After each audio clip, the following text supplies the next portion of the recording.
Good morning once again.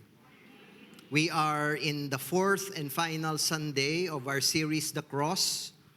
And I hope that this series will not stop us, as we end this, will not stop us from really looking to the cross of Jesus, because that is where salvation happened.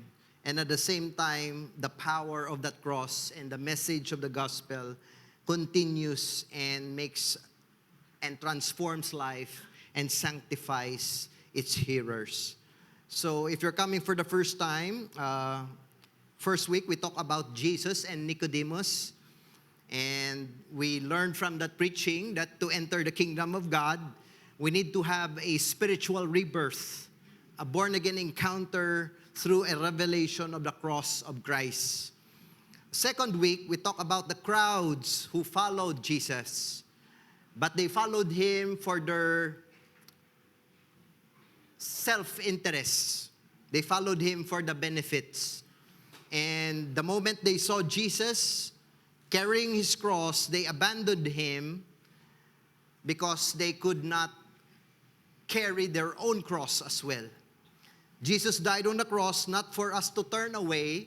Jesus died on the cross for us to turn around and follow him. Last week, we talked about the centurion, that the centurion was a pagan. The centurion was a callous man because he killed a lot of people at the cross.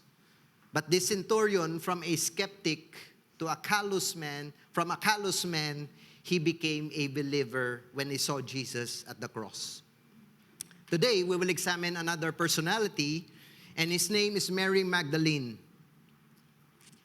He is described as a sinner. Then eventually, because of the cross, he became the first evangelist of Christ's resurrection. Having said that, let's read Luke chapter 8, verse 1 to 2, and also John chapter 20, verse 11 to 18. And I ask everyone to please stand as we give reverence to the word of God.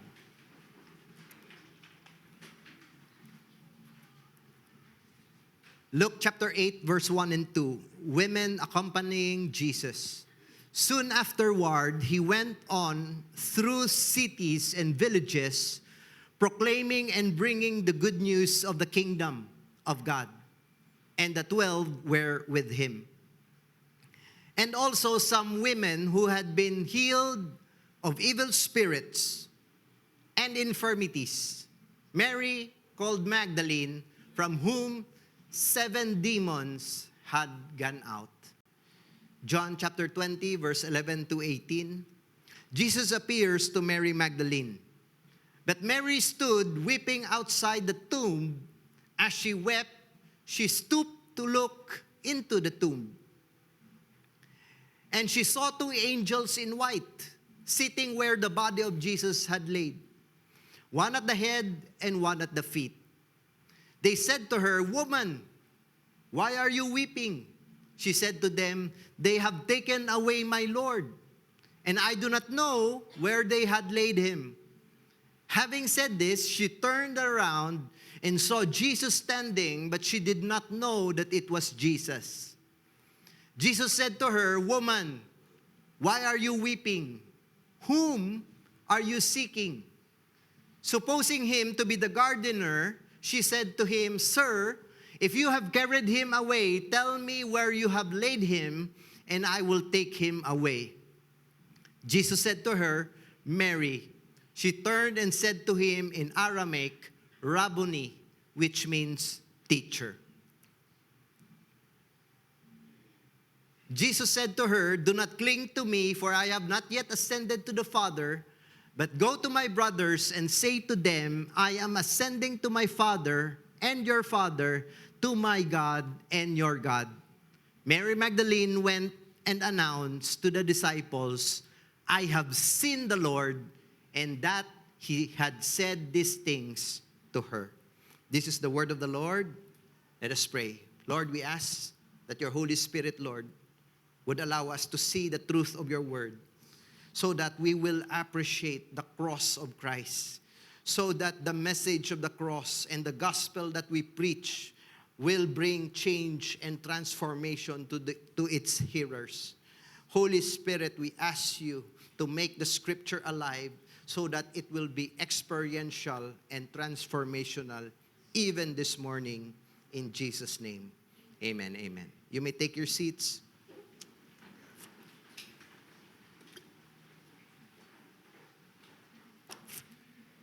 Mary Magdalene is one of the most prominent women mentioned in the Gospels.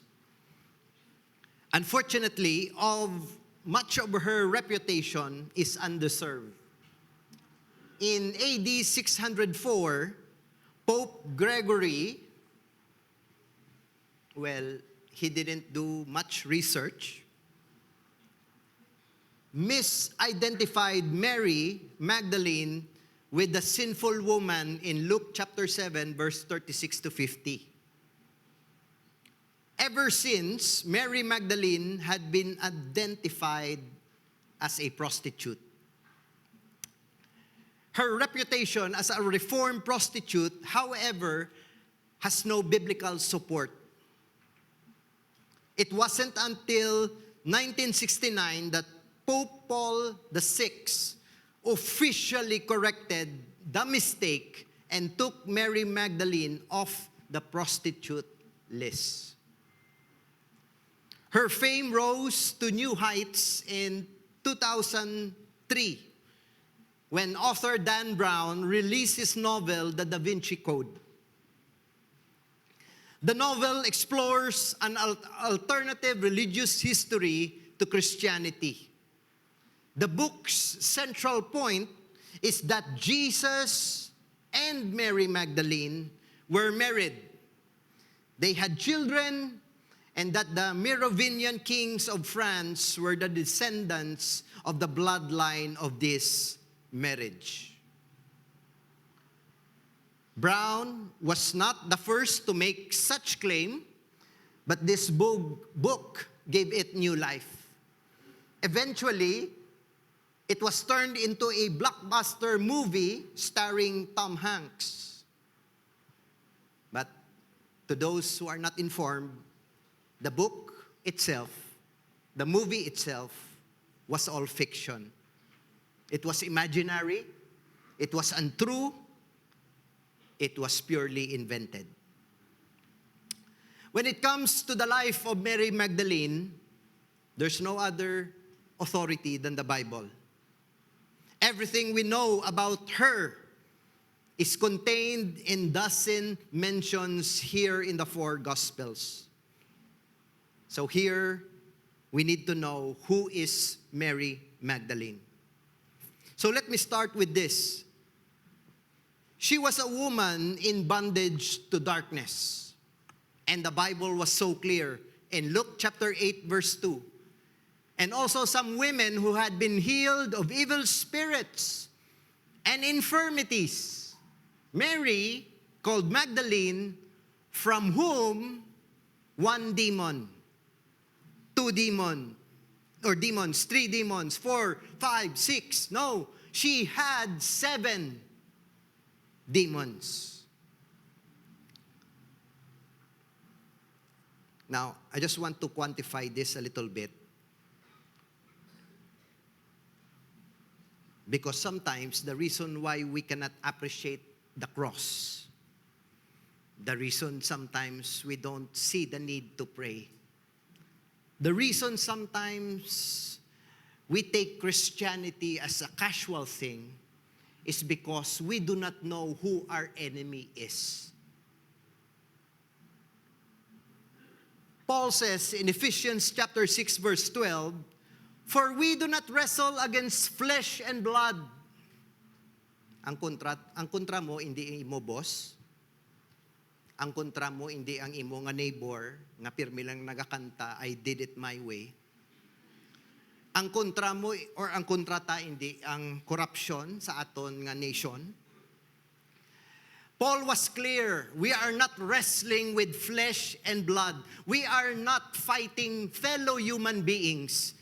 But our real enemy is against the rulers, number 1. Number 2, against the authorities. Number 3, against the cosmic powers over this present darkness. And number 4, against the spiritual forces of evil in the heavenly places. Meaning to say, what happens to you, whether good or bad, it all started in the spiritual realm. No? Even ang music nga nagadistract sa imo, halin na siya sa heavenly places. So ang kontra naton hindi ang sound system or ang tag-iyas ang sound system, ang kontra naton is the devil.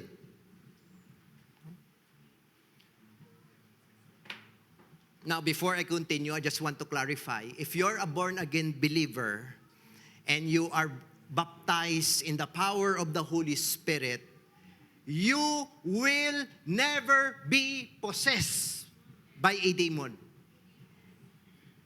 Okay, can you imagine kung may Holy Spirit, kada kagaraman ng demon, basi mawasak ang imo heart? Kaya may inaway na da sila sa sulod. You will never be possessed, but you can be always influenced.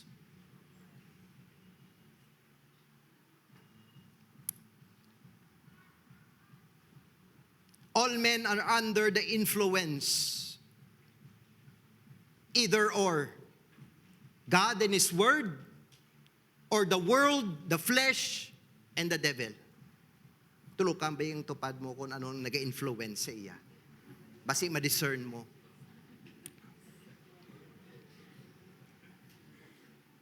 Now, you must imagine that Mary Magdalene had 7. And hindi na niya influence. The Bible says it came out of her, which means to say it was taking authority over her life. It was living inside of her. So we need to identify our enemy, because you cannot defeat an enemy that you are ignorant about. We only defeat the enemy that we know its schemes and its arrows. So crash course about the devil. Okay, I understand the premise. We don't highlight the enemy because we are bought by the blood of Jesus. We are sons of God. We are His children. I declare Psalm 91 over my life, and all of that is biblically true. But the Bible also says, even Jesus Himself said that Satan is the ruler of this world. And he will influence. He will entice. So let's just a crash course about Satan. And so that pagkadto naton sa cross, mas ma-appreciate ninyo, mas prayerful na kamo, ma-attend na kamo prayer and worship night, no? Mapa-disciple na ko pastor. Oh. The first one is Satan is a fallen angel. Isaiah 14 verse 13, you said in your heart, I will ascend to heaven above the stars of God. I will set my throne on high. I will sit on the mount of assembly in the far reaches of the north. I will ascend above the heights of the clouds. I will make myself like the Most High. But you are brought down to Sheol, to the far reaches of the pit. Satan wanted to be worshipped. Hindi siya gustong si God lang ang i-worship. So he wanted to be worshipped, and that is why God banished him from heaven, including 1/3 of them. So that is why they are called the fallen angels. But even though they are fallen, angel siya gyapon. Which means he has certain powers.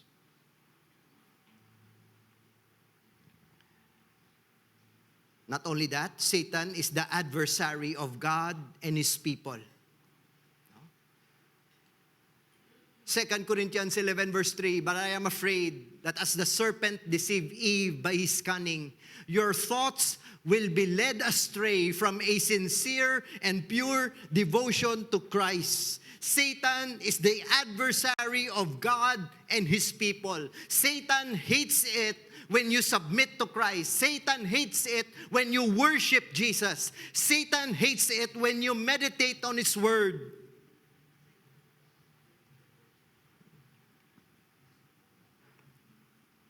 He is against God's Word because the Word and Jesus are one. Satan is the number one twister of the Word. He is the number one misinterpreter of the Word. He hates everything that God has designed. And because He is not omnipotent, He is not omniscient, He is not all-knowing and all-powerful, He cannot create. That is why He will only copy. He will mimic. He hates marriage because marriage, original design ni Lord, man and woman. Di ma-invent pa niya si Satan dungangan tani iban nga sexes. Himuon tani man to man. Because it is the adversary of God and His people. He cannot create. So, di ko hindi ka-create male and female, let's add the LGBTQ. Na before you throw your cell phone, kanugon, taguan lang sa wallet mo. He hates procreation. That is why same-sex na lang para hindi sila kabata. Because Jesus said, our God said from the beginning, be fruitful and multiply, fill the earth and subdue it. This is not just about human multiplication. This is about the multiplication of the gospel. This is the multiplication of God's original design to make man in His own image and likeness. So that the joy of the triune God will be the joy of His creation. Satan hates that. And we don't have to look far. This is happening real time. Recently, CSE, Comprehensive Sexuality Education, it's a bill being, or supposed to be, passed on the Senate. Now, before I continue, just like Paul, our battle is not flesh and blood. I am not against any personality here. I am not attacking the proponents of this bill. Just to be clear, kay kabalo ko damo diri die hard. I am against the bill that they are passing. By age 4, we will teach our children to masturbate. Okay ka lang sina?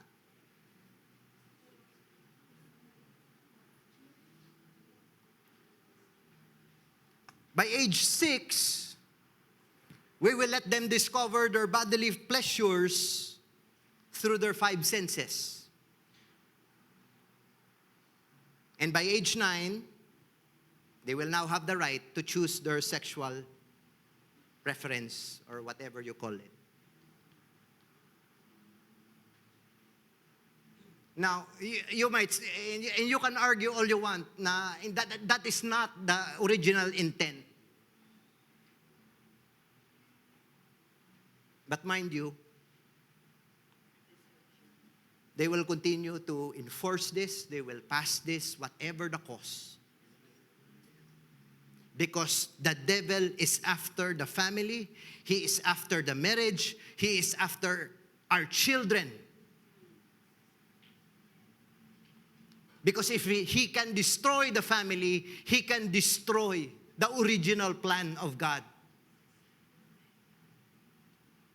And then you expect me to be quiet? You expect me not to make any comments?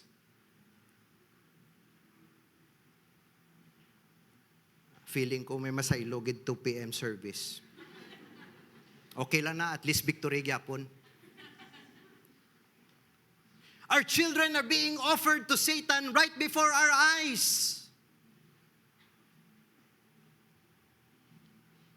Gusto ko lang makabugtaw ka mo sa reality.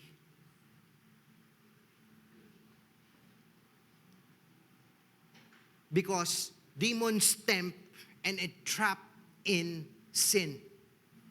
Gusto niya ma-shame ka, gusto niya condemn ka. What did Jesus say? Satan comes to kill, to steal, destroy. And why will he attack you? Because you are the object of God's favor, God's grace, and God's love. That is why he attacked Peter, he attacked Paul, he attacked John, he attacked every follower of Jesus from the beginning.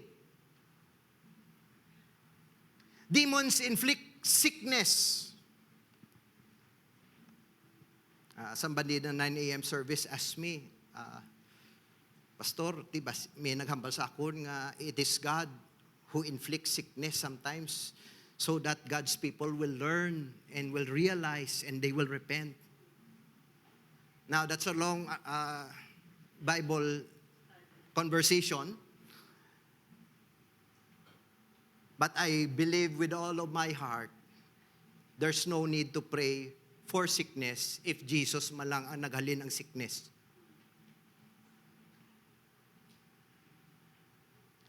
Demons inflict sickness because if you are not healthy, you cannot fulfill God's purpose for your life. If you are not healthy, you will doubt what Jesus died on the cross for and shed His blood, which is actually part of your healing. Demons lie and deceive. The devil doesn't want you to know the truth. Because when you start to believe a lie, you are empowering that liar over your life.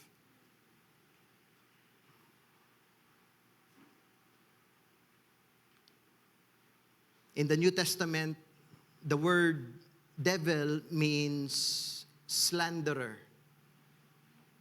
where we get the word diabolos, or in Tagalog, diablo. Which is why if you slander anyone in social media, you are influenced by diablo.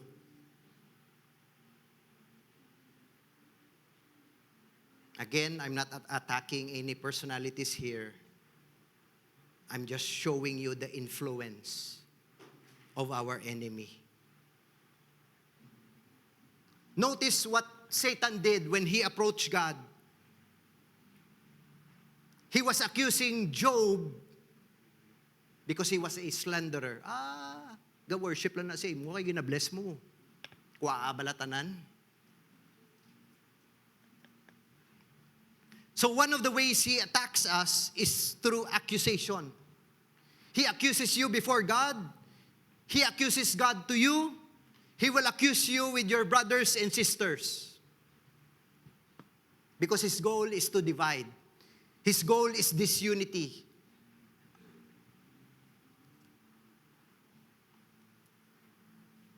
That is why ang pinakasakit nga offense ara sa church.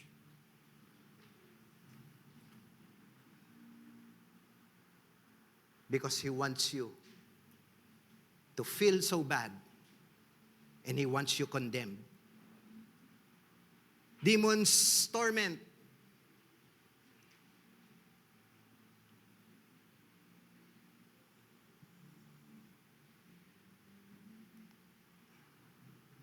Because he wants you to live in fear and not faith. He wants you to be weak, to be anemic, to be impotent, to be an ineffective believer. Why kaso kay Satan, ara ka sa church, why kaso nga claim ka nga born again believer ka, basta hindi ka lang effective. And your life does not impact another life.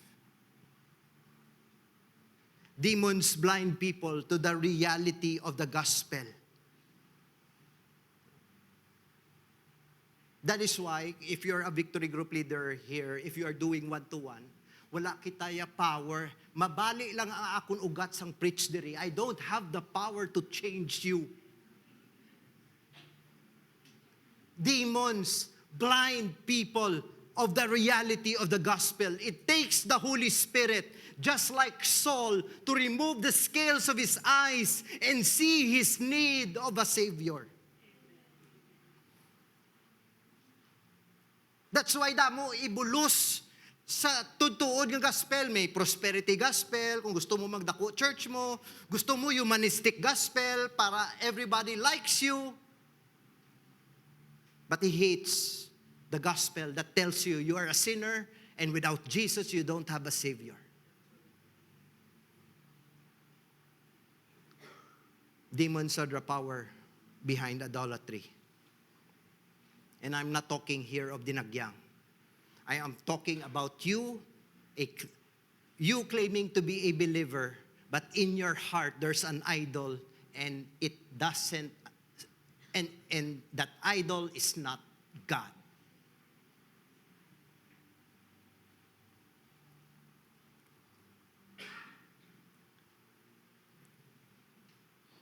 This verse doesn't mean that every non-believer or believer is demon-possessed. This verse simply means that the world, the flesh, and the devil is the primary influencer of those who don't obey Christ.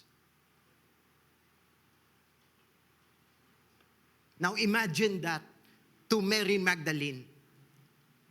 Not only is she hopeless, in a human perspective, it was purely impossible that she will be saved. Not only was she a sinner by virtue of birth, he was without Christ because she is demon-possessed.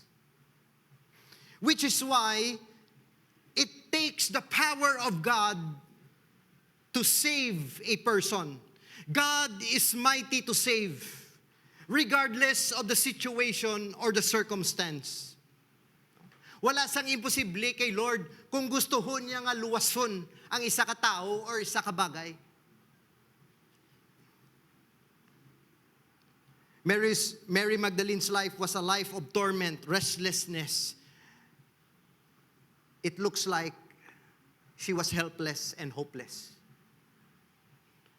Then Jesus came to town. He was a woman miraculously delivered by the power of Christ. No? The scripture says, some women who had been healed of evil spirits and infirmities. No? So there's no picture here of how Jesus healed her. There was no picture of Jesus laying hands on her, declaring, devil come out. There was none of that. But you see, regardless of ano ang method ni Jesus, the fact is, when he encountered Christ, right then and there, she was healed. She was forgiven. She was restored. Now, this is a common thing even today. But the problem is, when people sometimes get delivered, they think that's all that is. When you responded to an altar call and you gave your life to Jesus Christ and you cried a lot, you realize, did God save me just for the sake that I will have eternal life? But we must learn from Mary Magdalene.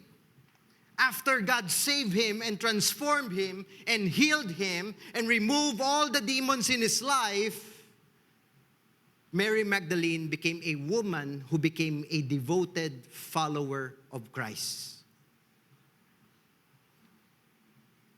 One scripture in Matthew says, there were also many women there looking on from a distance who had followed Jesus from Galilee, ministering to him. So the moment she got saved, she realized, I will give my life to Christ. and I will follow him. No? Out of gratitude, Mary gave herself, her heart, and her substance to Jesus. Jesus said it this way in another scripture.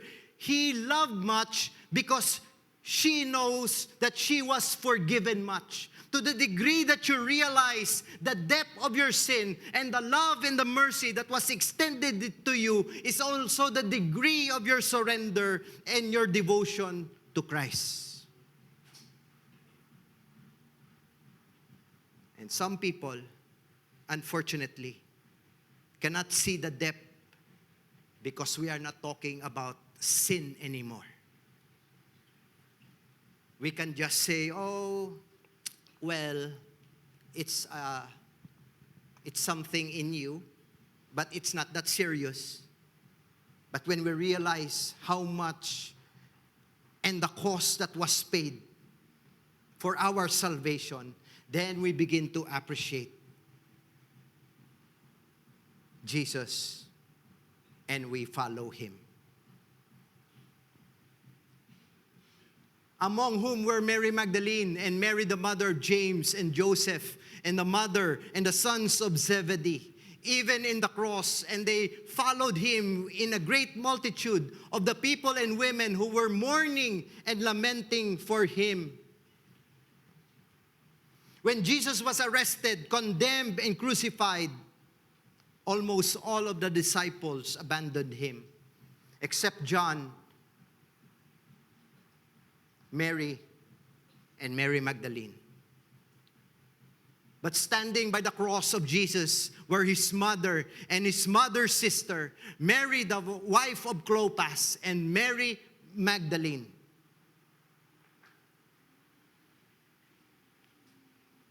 When she realized how much she was forgiven, there was no turning back. She was a devoted follower of Christ. As you have decided in your heart to follow Christ, what will it take you to turn around? Will it be a trial? Will it be persecution? Will it be comfort? Or just like Mary Magdalene, even the threat of the cross, even the threat of being identified with Jesus, did not stop her from following God. Finally, she became a woman who became a bold witness for Christ. Hambal sa scripture in verse 17 of John 20, Jesus said to her, "Do not cling to me, for I have not yet ascended to the Father, but go to my brothers and say to them, I am ascending to my Father and your Father, to my God and your God." Mary Magdalene went and announced to the disciples, "I have seen the Lord," and that he had said these things to her. Do you know why this is so crucial? Ang ini nga context. Because ang una, during their time, a woman will have no voice in society. In fact, ang iya testimony in the court will not be even taken into consideration. A woman's testimony will always be untrue. Here, Jesus tells a woman, make a testimony that you have seen me. Declare this to my brothers. And she could have made an excuse. Lord, who will listen to me? I am a woman. I don't have a voice in society. But she went and told the disciples. She became the first evangelist of the resurrection of Jesus. Her life is in danger. The Roman soldiers might come after her. but she was bold in declaring the message that God gave her. What do we learn from Mary, and how do we should respond today? God will change and continue to change your life for His glory. And not only us, even your loved ones who don't know Christ, even the worst of sinners that you can think of. What is impossible with men is always possible with God. The life of Mary, God is no respecter of person. If He can do it to her, He can do it to anyone else.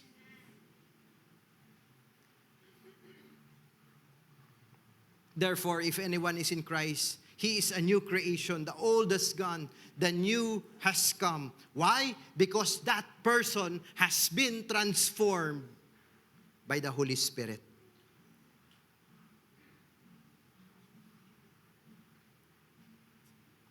As disciples of Christ, we must be devoted followers of Jesus. Whatever the cause, even if sometimes the world is against us, even if we are persecuted because of our faith, ma-decide kita nga, Lord, I will follow you even if this will cost me my life.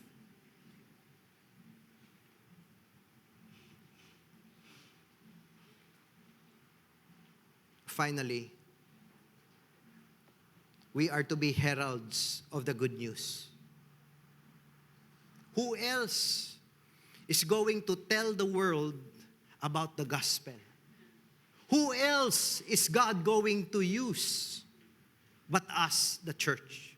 Who else would take the initiative? Who else would go against the culture to proclaim Jesus and what He has done but us? Your situation compared to Mary is much better, much conducive. And God, through His Holy Spirit, will make your life, your testimony, as the avenue wherein people can be saved because you obeyed Christ and you followed His commands.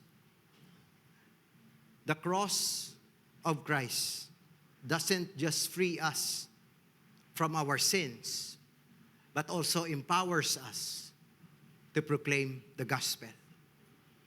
Because we understand it is the gospel message and the finished work of Jesus Christ that is going to save a life, that is going to save a city, save a nation, and the nations of the world. Let's just stand right now. Ask lang the music team to join me here. With every head bowed and eyes closed.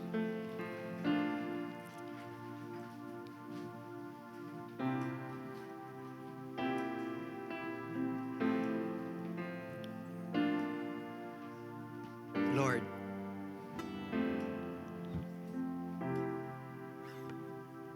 we want to give our all to you.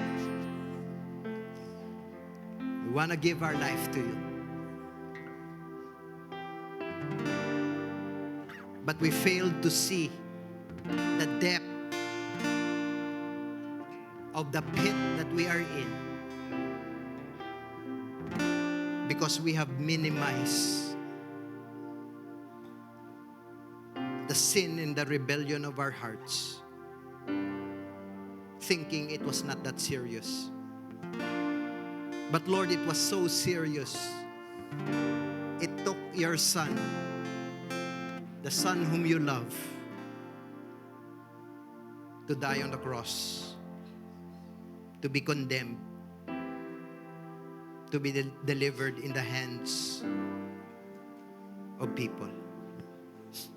Lord, may we see the cost that was paid, so that, Lord, we will not take it for granted. So that, Lord, every day of our life, as we wake up, we realize we need to be a people who is so grateful. We cannot contain this message to ourselves. Lord, just like Mary Magdalene, give us the boldness. Help us, Lord, to have a complete and total devotion to Christ so that we may follow Him regardless of the cost, regardless of the opposition, because nobody else is worthy. And so today, Lord, even as we depart from this place, we want to worship You for who You are.